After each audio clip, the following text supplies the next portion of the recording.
Today we are diving into one of the most important concepts in programming, loops and conditions. Whether you want to automate tasks, validate data, or build powerful applications, you need to master this concept. For the starting, we'll go with the conditional statements, which are if, else, and elif. So elif is the kind of version where else and if is there in Python. Uh, so I'll show you over here. We have a score of 72, and here we are comparing that, trying to get a grade, trying to print grade from here. So if a score is more than 90, we are printing grade A. If score is more than 80 and below the 90, then we'll print grade B. So either one of the case, this statement will go, one of the statement will execute from this stack over here. And let's try for 72. It shall be a B grade. It shall be C grade for it. Okay, so you see over here, comparison has been happened and you got C grade. So score 72 is more than 70 and that's where you get a C grade. Let me try to change the value to 69 and you see over here F grade shall appear. Now next we'll be looking into the for loop. Imagine that you have 1,000 names and you want to print each one of them. You could write 1,000 print statement or you can use a for loop. So that's why a loop are the repeated to do the repeated task. So here we have for I in range. For range is a function which gives you a list of 1 to 5, 0 to 5, sorry.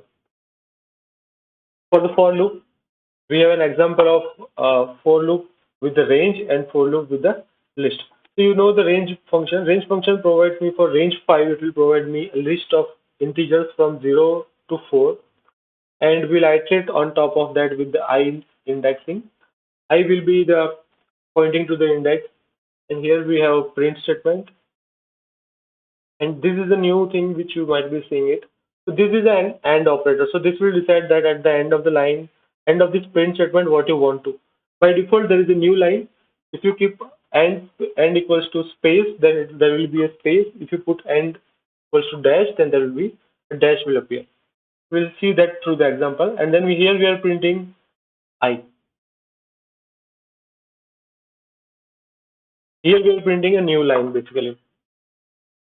Next example is with the string-based list where 3 strings are put into one list and a list of colors, and we'll try to print each color.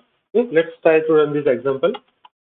Okay, you see 1, 0, 1, 2, 3, 4 we are seeing over here, and there is no new line because we put end marker as space. That's why there is a space in between.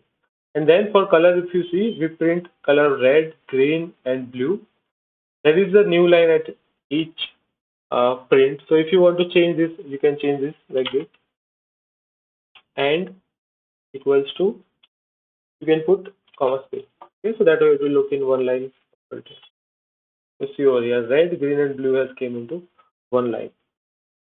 So there are two types of loop in Python. One is a for loop, another one is a while loop. Both operate similarly. Okay. In the count, we will run this loop until a count is less than 5. In the body of the while loop, we are increasing the count by 1.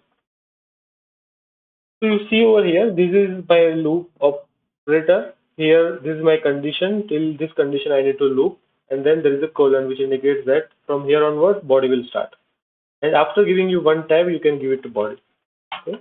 Same thing what we have done over here. Same thing we are doing with the while loop. Okay, try it out some more example with the for loop and while loop. Try out some pyramid patterns or triangle patterns or something like that, and let me know in the comments. Then there is a loop control operators, basically break and continue. So break will close the loop, whereas continue will keep the remaining execution of the statement. So we'll first go through the break statement which stops the loop. So for n in range, as you know, range provides me a list of integers. So this will be 0 to 9.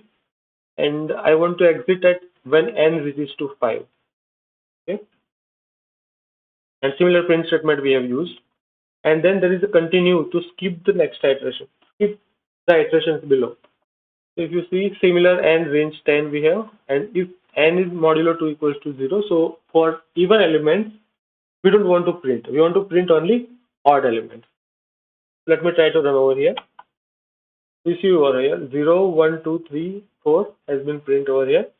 After when n equals to 5 has been there, evaluated, break statement has been executed, and that has break this for loop and came out of it. That's why you don't see variables or prints which are equals to or greater than 5.